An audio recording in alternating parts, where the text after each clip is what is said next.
Today we're going to talk about a completely different topic than we've addressed so far, and that is how to handle an entire factory's worth of EDA-enabled equipment in a reasonable production-supported way.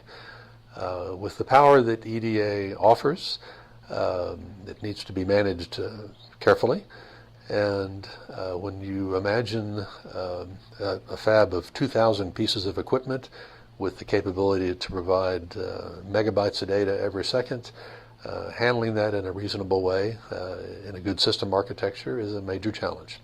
So this is an introduction to the topic. It's far too deep to go into in just a short presentation, but it'll give you an idea of the sort of factors that need to be considered when thinking of an entire sort of factory architecture for EDA. So again, this information is sort of derived from years of experience of seeing how major production factories deal with the challenges of data collection management in a production setting.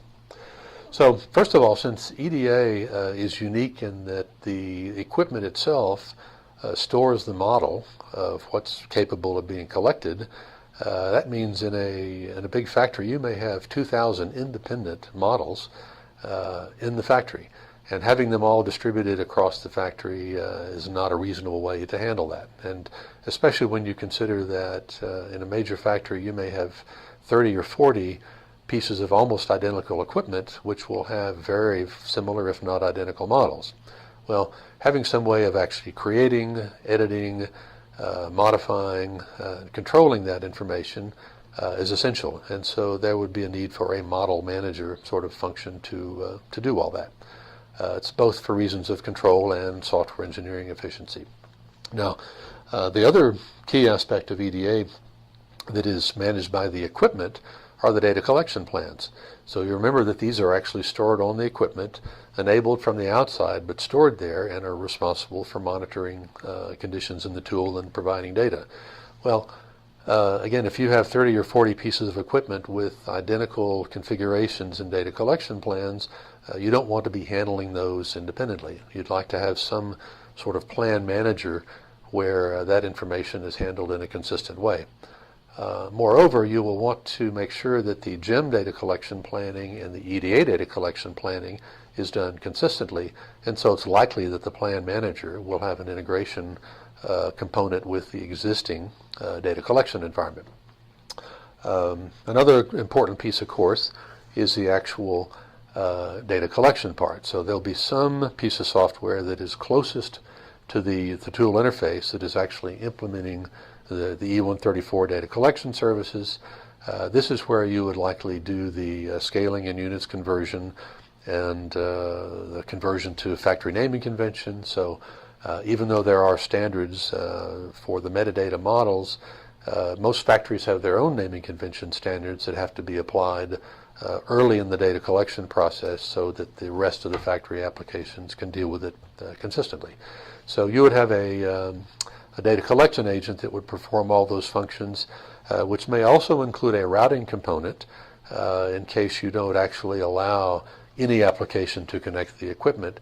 If you constrain that somewhat and say that for people that have common demands they should share a common set of data collection plans, then you'll have to have some way of routing the reports to the consumers that have subscribed to those. Another important feature, of course, that's unique to EDA is a repository. In the GEM world, the predominant amount of information is production information, which is stored in relational technology.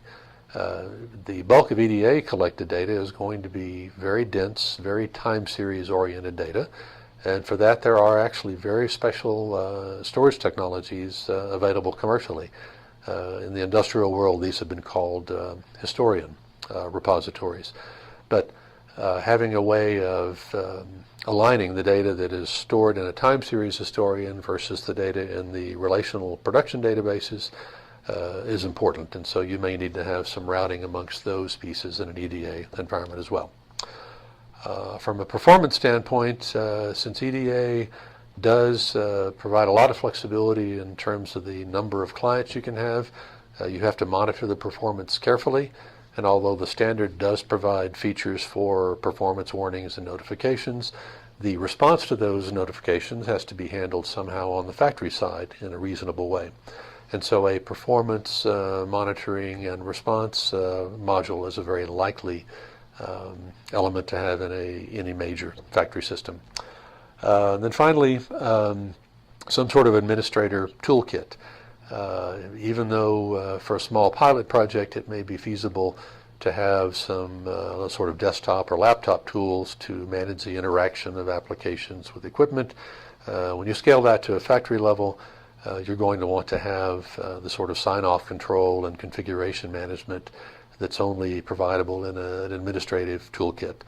This is also likely a place where you'll be integrating with existing engineering and notifications and configuration management systems, as well as the GEM data collection systems.